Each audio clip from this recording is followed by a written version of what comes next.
Hello दोस्तों, स्वागत है आप सभी का आज के नई वीडियो में। आज का टॉपिक है केंद्रीय बजट का इतिहास। साथ ही स्टैटिक जीके कवर करेंगे जो कि 2026 में आने वाली सभी प्रतियोगी परीक्षाओं के लिए बहुत ही महत्वपूर्ण है। इस वीडियो में हम लोग केंद्रीय बजट का इतिहास और साथ ही बार-बार सभी प्रतियोगी परीक्षाओं में पूछे जाने वाले मोस्ट रिपीटेड 30 क्वेश्चंस 30 अति महत्वपूर्ण क्वेश्चंस का विश्लेषण करेंगे। चलिए शुरू करते हैं। बात करते हैं बजट की। बजट क्या है? बजट वह है वार्षिक वित्तीय विवरण है जिसमें सरकार की अनुमानित आय और व्यय का लेखा-जोखा या विवरण मौजूद होता है। इसे हर साल सरकार के वित्त मंत्री द्वारा संसद में पेश किया जाता है। भारत में बजट भारत में बजट वित्त मंत्री के द्वारा पेश किया जाता है। वर्तमान में केंद्रीय मंत्री निर्मला सीतारमण हैं। निर्मला सीतारमण वर्तमान में केंद्रीय वित्त मंत्री हैं, जिन्होंने 2026 में हाल ही में 1 फरवरी को नवीं बार नवीं बार बजट पेश किया है। यह वर्ष 2026 का बजट हम एक अलग वीडियो में डिस्कस करेंगे। इसमें हम बजट का इतिहास जानेंगे। बजट जो कि 1 फरवरी को संसद में प्रस्तुत किया जाता है वित्त मंत्री के द्वारा, जो कि अगले वित्तीय वर्ष 1 अप्रैल से 31 मार्च तक के लिए सरकार का लेखा-जोखा होता है। वार्षिक वित्तीय विवरण का उल्लेख संविधान के अनुच्छेद 112 में दिया गया है। संविधान के अनुच्छेद 112 में बजट शब्द का उल्लेख नहीं है, बल्कि वार्षिक वित्तीय विवरण एनुअल फाइनेंशियल स्टेटमेंट का वार्षिक वित्तीय विवरण का उल्लेख किया गया है संविधान के अनुच्छेद 112 में। ये मोस्ट इंपोर्टेंट है, आपको याद रखना है। संविधान के अनुच्छेद 112 में वार्षिक वित्तीय विवरण का उल्लेख किया गया है, ना कि बजट का। भारत में बजट भारत में बजट प्रणाली का जनक जेम्स विल्सन को कहा जाता है, जो कि एक स्कॉटिश अर्थशास्त्री हैं, जिन्हें भारतीय बजट प्रणाली का जनक कहा जाता है। इन्होंने ब्रिटिश शासन के दौरान 7 अप्रैल 1860 को भारत का पहला बजट प्रस्तुत किया था। इन्होंने भारत की वित्तीय स्थिति को व्यवस्थित करने के लिए आय-व्यय का एक खाका प्रस्तुत किया था। इसी कारण इन्हें भारतीय बजट का जनक कहा जाता है, जेम्स विल्सन को। इन्होंने 7 अप्रैल 1860 को भारत का पहला बजट प्रस्तुत किया था। पहला बजट लॉर्ड कैनिंग, जो कि गवर्नर जनरल थे, इनके कार्यकाल में पेश किया गया था। लॉर्ड कैनिंग के बजट में क्या-क्या होता है, देख सकते हैं आप लोग। सरकार की कुल आय, जिसमें टैक्स, जीएसटी, कस्टम ड्यूटी आदि मौजूद होता है। सरकार का खर्च, शिक्षा के क्षेत्र में कितना खर्च किया जाएगा, स्वास्थ्य के क्षेत्र में, रक्षा, सड़क, रेलवे आदि सभी क्षेत्रों में कितना-कितना धन 1 वर्ष के अंतर अंदर खर्च किया जाएगा, यह सभी लेखा-जोखा होता है बजट में। नई योजनाएँ और नीतियाँ, कौन-कौन सी नई योजनाएँ लागू की जाएँगी अगले वित्तीय वर्ष में और किन-किन नीतियों पर कार्य किया जाएगा। टैक्स में छूट या बढ़ोतरी छूट या बढ़ोतरी की जाएगी। महँगाई और विकास को नियंत्रित करने के उपाय बजट में सुझाए जाते हैं। बजट का इतिहास, हिस्ट्री ऑफ बजट। बजट शब्द की उत्पत्ति। बजट शब्द यह फ्रेंच भाषा का शब्द है, जो कि बोगेट से बना है। फ्रेंच भाषा के शब्द बोगेट से बना है। बोगेट का अर्थ होता है छोटा थैला। ये आपको याद रखना है। बजट यह फ्रेंच भाषा के बोगेट शब्द से बना है, जिसका अर्थ होता है छोटा थैला। पुराने समय में वित्त मंत्री बजट दस्तावेज थैले में लेकर आते थे। भारतीय बजट का इतिहास। स्वतंत्र भारत का पहला बजट। स्वतंत्र भारत का पहला बजट यानी कि 1947 के बाद 15 अगस्त 1947 को भारत आजाद हुआ। उसके बाद पहला बजट पेश किया था 26 नवंबर 1947 को आर के शनमुखम शेट्टी के द्वारा पेश किया गया था। स्वतंत्र भारत का पहला बजट 26 नवंबर 1947 को आर के शनमुखम शेट्टी के द्वारा पेश किया गया था। ये दोनों ही फैक्ट ये आपको याद रखना है। स्वतंत्र भारत का पहला बजट आर के शनमुखम शेट्टी ने पेश किया था। जो कि स्वतंत्र भारत के पहले वित्त मंत्री थे। ये भी आपको याद रखना है। यह अवधि 15 अगस्त 1947 से 31 मार्च 1948 तक की अवधि के लिए था, जो कि भारत का जो कि स्वतंत्र भारत का पहला बजट और इसे अंतरिम बजट भी कहा जाता है। अंतरिम बजट भी कहा जाता है, क्योंकि यह 1 साल के लिए बजट नहीं था। यह 15 अगस्त 1947 से 31 मार्च 1948 लगभग 8 माह के लिए यह बजट पेश किया गया था। यह बजट भारत की संविधान सभा में प्रस्तुत किया गया था, कॉन्स्टिट्यूशनल असेंबली में। बात करते हैं 1955-56 में। वर्ष 1955-56 से पहले बजट केवल अंग्रेजी भाषा में छपता था, परंतु तत्कालीन वित्त मंत्री सी.डी. देशमुख ने इसे हिंदी और अंग्रेजी दोनों भाषाओं में छपवाना शुरू किया था। इंपॉर्टेंट फैक्ट है, ब्लैक बजट। ब्लैक बजट क्या है और ये क्यों कहा जाता है?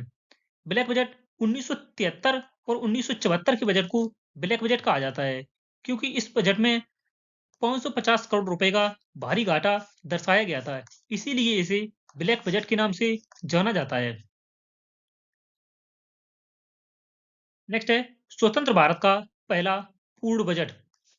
स्वतंत्र भारत का पहला पूर्ण बजट, जो कि वर्ष 1948 से 1949 के लिए पेश किया गया था, जो कि भारत का पहला पूर्ण बजट था। फर्स्ट पूर्ण बजट था, जो कि एक पूरे वित्तीय वर्ष के लिए प्रस्तुत किया गया था। इसे पेश किया था जॉन मथाई ने, जो कि स्वतंत्र भारत के दूसरे वित्त मंत्री थे।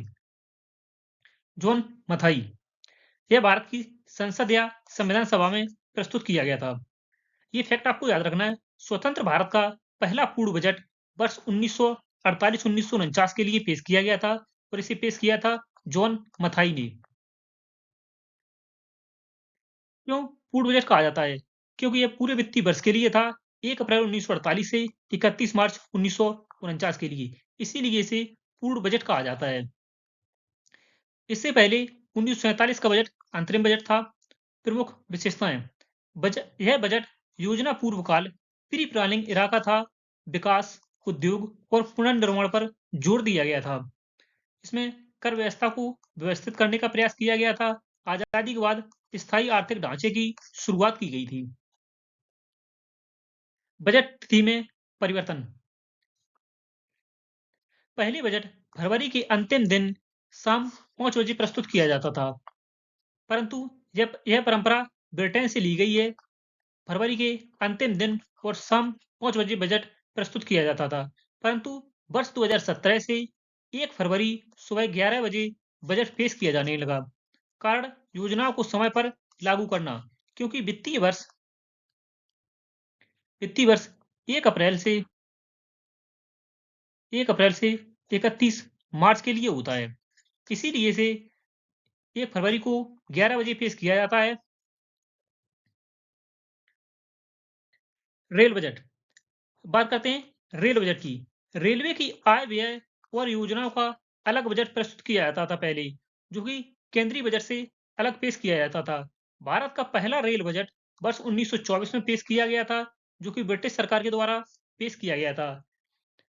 अलग रेल बजट पेश करने की सिफारिश एकवर्थ कमेटी ने 1921 में की थी। ये फैक्ट आपको याद रखना है। अलग रेल बजट की शुरुआत एकवर्थ कमेटी 1921 में जो कि गठित की गई थी। एकवर्थ कमेटी की सिफारिश पर वर्ष 1924 में भारत का पहला रेल बजट प्रस्तुत किया गया था, जो कि केंद्रीय बजट से अलग पेश किया जाता था। अलग रेल बजट क्यों शुरू हुआ? रेलवे उस समय सरकार की सबसे बड़ी आय का स्रोत था। रेलवे वित्त मंत्री को स्पष्ट और पारदर्शी रखने के लिए रेलवे के वित्त को स्पष्ट और पारदर्शी रखने के लिए स्वतंत्र भारत में रेल बजट। आजादी के बाद भी रेल बजट अलग पेश होता रहा है। रेल मंत्री द्वारा संसद में प्रस्तुत किया जाता था रेल बजट। रेल बजट का विलय वर्ष 2017 से रेल बजट को आम बजट में रेल बजट को केंद्रीय बजट में मिला दिया गया था वर्ष 2017 में, जो कि विवेक देबरॉय समिति 2017 में गठित की गई थी। विवेक देबरॉय समिति की सिफारिश पर रेल बजट को केंद्रीय बजट में सम्मिलित किया गया था। 2017 में वित्त मंत्री अरुण जेटली थे। अरुण जेटली ने रेल बजट और केंद्रीय बजट को मिश्रित बजट पेश किया था 2017 में। बात करते हैं भारत के वित्त मंत्रियों का इतिहास 1947 से अब तक। स्वतंत्र भारत के प्रमुख वित्त मंत्री पहले नंबर पर हैं आर के शनमुखम शेट्टी 1947 से 1949 तक स्वतंत्र भारत के पहले वित्त मंत्री थे। इन्होंने अंतरिम बजट पेश किया था 26 नवंबर 1947 को प्रस्तुत किया था आर के शनमुखम शेट्टी ने। दूसरे जॉन मथाई। इन्होंने जॉन मथाई ने स्वतंत्र भारत का पहला पूर्ण बजट प्रस्तुत किया था 1948 और 1949 वित्तीय वर्ष के लिए। तीसरे सी डी देशमुख। यह पहले भारतीय गवर्नर थे 1943 से 1949 तक। इन्होंने 7 बार बजट पेश किया है सी डी देशमुख ने। नेक्स्ट है टी टी कृष्णामाचारी। इन्होंने उद्योग और योजना पर विशेष जोर दिया था। नेक्स्ट है मोरारजी देसाई। ये महत्वपूर्ण है, ये आपको याद रखने हैं। मोरारजी देसाई। मोरारजी देसाई ने सबसे अधिक 10 बार बजट पेश करने वाले वित्त मंत्री हैं। सब सर्वाधिक 10 बार बजट पेश किया है वित्त मंत्री मोरारजी देसाई ने, जो कि बाद में भारत के प्रधानमंत्री भी बने। नेक्स्ट है प्रणब मुखर्जी। प्रणब मुखर्जी आर्थिक सुधारों में प्रणब मुखर्जी ने महत्वपूर्ण भूमिका निभाई थी, जो कि बाद में भारत के राष्ट्रपति भी बने। प्रणब मुखर्जी ने वित्त मंत्री रहते हुए 8 बार बजट पेश किया था। नेक्स्ट है मनमोहन सिंह। मनमोहन सिंह 1991 का ऐतिहासिक आर्थिक सुधार बजट डॉक्टर मनमोहन सिंह ने प्रस्तुत किया था। इन्होंने आर्थिक संकट में भारत के आर्थिक संकट में, जो कि एलपीजी के नाम से प्रसिद्ध है, लिबरलाइजेशन, प्राइवेटाइजेशन और ग्लोबलाइजेशन की शुरुआत की थी डॉक्टर मनमोहन सिंह ने। 1991 में आए आर्थिक संकट 1991 में आए आर्थिक संकट के समय वित्त मंत्री थे डॉक्टर मनमोहन सिंह। इस समय प्रधानमंत्री थे। 1991 में प्रधानमंत्री पीएम थे PV Narasimha Rao. PV Narasimha Rao. Next है यशवंत सिन्हा। यशवंत सिन्हा 1999 तक बजट शाम 5 बजे पेश किया जाता था, परंतु 1999 से इसे सुबह 11 बजे पेश करने की शुरुआत की थी यशवंत सिन्हा ने। बात करते हैं पी चिदम्बरम की। पी चिदम्बरम ने जीएसटी की नींव रखने में महत्वपूर्ण भूमिका निभाई थी। इन्होंने कुल 9 बार बजट पेश किया था। नेक्स्ट है अरुण जेटली, जो कि 2014 से 2019 तक भारत के वित्त मंत्री के पद पर रहे, जिन्होंने 2017 में जीएसटी लागू किया था। बजट तिथि 28 फरवरी से बदलकर 1 फरवरी की शुरुआत अरुण जेटली वित्त मंत्री के कार्यकाल में अरुण जेटली ने शुरू की थी। 28 फरवरी की जगह पर 1 फरवरी को बजट प्रस्तुत पेश किया जाने लगा 2017 से। नेक्स्ट है निर्मला सीतारमण, जिन्होंने हाल ही में नवीं बार बजट पेश किया है। भारत की पहली पूर्णकालिक महिला वित्त मंत्री हैं निर्मला सीतारमण जी। सबसे अधिक लगातार 9 बार बजट पेश करने वाली महिला हैं।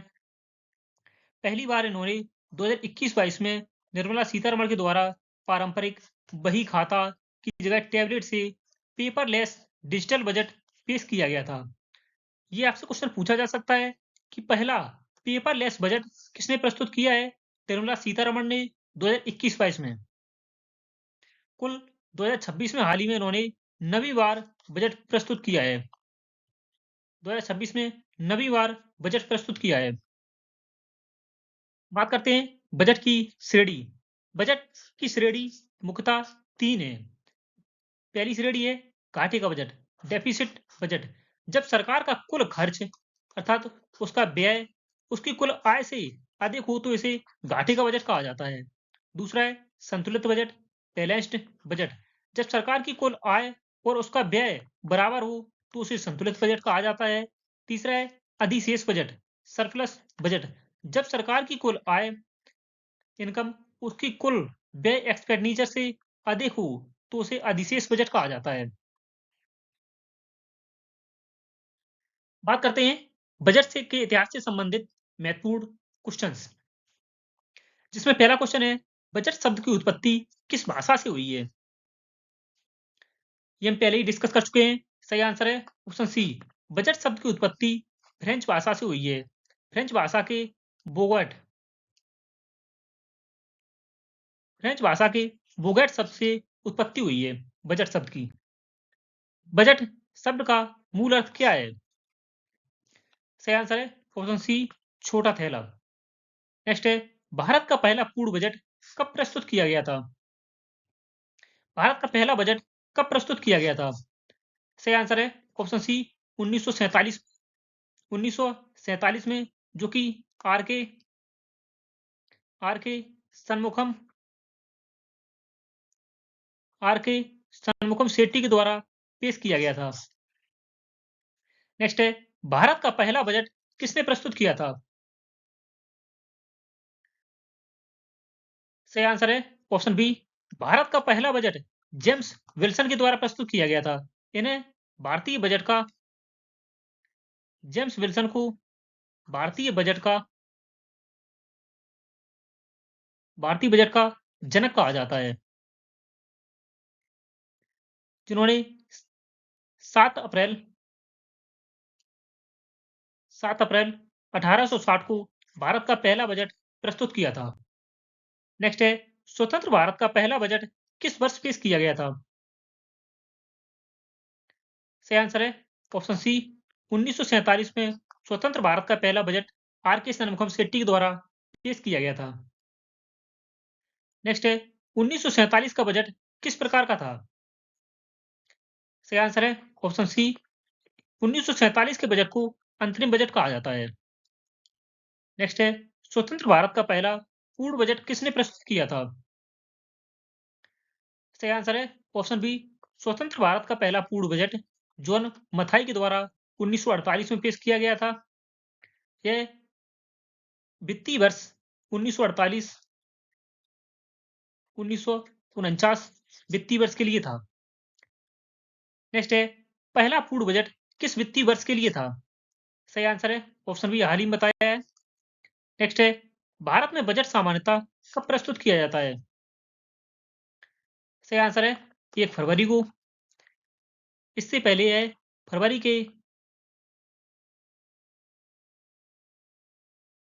माह के अंतिम दिन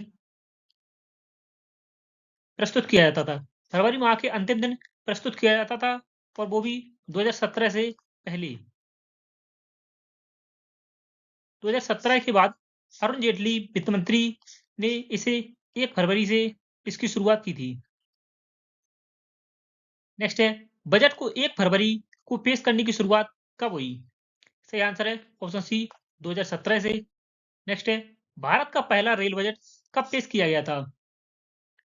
सही आंसर है ऑप्शन सी, 1924 में एकवर्थ कमेटी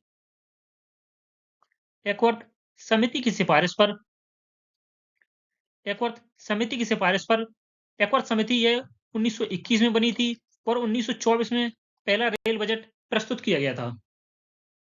नेक्स्ट है रेल बजट को केंद्रीय बजट से में कब मिलाया गया? रेल बजट को केंद्रीय बजट के साथ कब प्रस्तुत किया गया? सही आंसर है ऑप्शन सी, 2017 में। नेक्स्ट है जब सरकार की आय और व्यय बराबर हो तो बजट कहलाता है। सही आंसर है ऑप्शन सी, जब सरकार की आय और व्यय बराबर हो तो उसे संतुलित बजट कहा जाता है। अधिशेष बजट, जब सरकार की आय अधिक हो और व्यय व्यय कम हो तो इसे अधिशेष बजट कहा जाता है। घाटे का बजट, जब उसकी आय कम हो और व्यय अधिक हो तो इसे घाटे का बजट कहा जाता है। नेक्स्ट है वेतन, पेंशन और सब्सिडी किस व्यय में आते हैं? सही आंसर है ऑप्शन बी, वेतन, पेंशन और सब्सिडी ये राजस्व व्यय में आते हैं। नेक्स्ट है सबसे महत्वपूर्ण घाटा कौन सा माना जाता है? सही आंसर है ऑप्शन सी राजकोषीय घाटा। नेक्स्ट है बजट किस अवधि के लिए बनाया जाता है? सही आंसर है ऑप्शन सी 1 अप्रैल से 31 मार्च के लिए। नेक्स्ट है बजट किस सदन में प्रस्तुत किया जाता है? सही आंसर है ऑप्शन बी लोकसभा में। नेक्स्ट है बजट का संवैधानिक आधार किस अनुच्छेद में है? सही आंसर है ऑप्शन बी अनुच्छेद 112 में। अनुच्छेद 112 में वार्षिक वित्तीय विवरण वार्षिक वित्तीय विवरण का उल्लेख किया गया है। नेक्स्ट है बजट को और किस नाम से जाना जाता है? सही आंसर है ऑप्शन बी वार्षिक वित्तीय विवरण। नेक्स्ट है आर्थिक सर्वेक्षण कौन प्रस्तुत करता है? सही आंसर है ऑप्शन सी आर्थिक सर्वेक्षण यह वित्त मंत्री के द्वारा प्रस्तुत किया जाता है और यह बजट से पहले बजट से पहले प्रस्तुत किया जाता है। नेक्स्ट है परफॉर्मेंस बजट का संबंध किससे है? सही आंसर है ऑप्शन बी लक्ष्य और उपलब्धि से। नेक्स्ट है जीएसटी लागू होने से पहले बजट में कौन सा कर प्रमुख था? जीएसटी के पहले बजट में कौन सा कर प्रमुख रूप से था? सही आंसर है ऑप्शन बी उत्पाद शुल्क एक्साइज ड्यूटी। नेक्स्ट है पूंजी प्राप्ति का उदाहरण कौन सा है? सही आंसर है ऑप्शन सी ऋण। नेक्स्ट है बजट में सबसे बड़ा व्यय सामान्यतः किस पर होता है? सही आंसर है बजट में सबसे बड़ा व्यय सरकार का ब्याज भुगतान पर जाता है। नेक्स्ट है धन विधेयक किस सदन में पहले पेश होता है? धन विधेयक को सबसे पहले किस सदन में पेश किया जाता है? सही आंसर है ऑप्शन बी लोकसभा में। नेक्स्ट है राज्यसभा धन विधेयक को कितने दिन तक रोक सकती है? राज्यसभा अधिकतम 14 दिन तक रोकने का अधिकार है राज्यसभा को। नेक्स्ट है बजट किस भाषा में प्रस्तुत किया जाता है? सही आंसर है ऑप्शन सी हिंदी और अंग्रेजी दोनों भाषाओं में। प्रारंभ में यह केवल हिंदी भाषा में प्रस्तुत किया जाता था। नेक्स्ट है बजट 2025-26 किस वित्त मंत्री द्वारा प्रस्तुत किया गया है? सही आंसर है ऑप्शन सी निर्मला सीतारमण के द्वारा। इन्होंने नवीं बार बजट पेश किया है। नेक्स्ट है जब सरकार की आय उसके व्यय से अधिक हो तो बजट कहलाता है। सही आंसर है ऑप्शन सी अधिशेष बजट। नेक्स्ट है बजट किसकी अनुमति से पेश किया जाता है? सही आंसर है ऑप्शन सी राष्ट्रपति की अनुमति से। धन्यवाद दोस्तों। वीडियो अच्छा लगा हो तो लाइक शेयर और सब्सक्राइब जरूर करें। लाइक शेयर और सब्सक्राइब जरूर करें।